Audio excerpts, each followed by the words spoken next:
নারীদের যে পার্টিসিপেশন এবং তার মধ্যে নারী প্রার্থীদের বিজয়, বিশেষ করে মনীষা চক্রবর্তীর বিজয়, রুমিন ফারহানা মানে স্বতন্ত্রভাবে ইলেকশন করেও যে ফাইটটা দিলেন, কেমন লাগছে আপনার কাছে? খুবই ভালো লাগছে। এটা হচ্ছে একটা মোক্ষম সুযোগ বলার, যে প্রতিনিয়ত আমরা অনেক বড়, বড় নেতার কাছে শুনেছি যে যোগ্য নারী খুঁজে পাওয়া যায় না।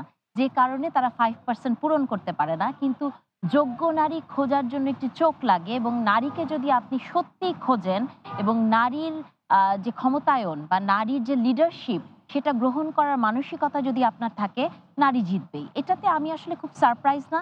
মনীষা আপা জিতেছেন, দেখেন মনীষা আপা একটা সময় 2018 তে উনার যে ভয়েস ছিল, তাই না? সেই জায়গা থেকে এটা একটা চমৎকার বিষয় হয়েছে। তবে আমি সবসময় একটা জিনিস বলি কি জানেন?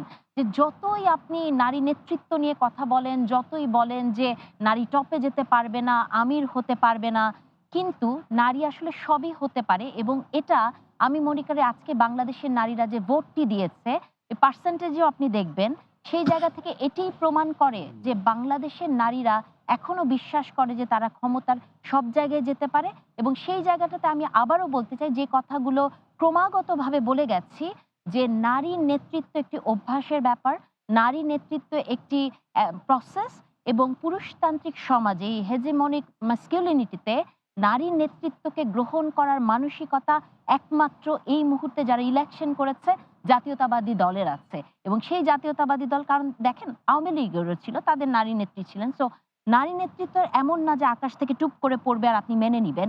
এটা মানার জন্য পুরুষদের যে এক দ্বন্দ্বের ভেতর দিয়ে যেতে হয়, সেই দ্বন্দ্বটা সবসময় বাংলাদেশ জাতীয়তাবাদী দল পার করেছে।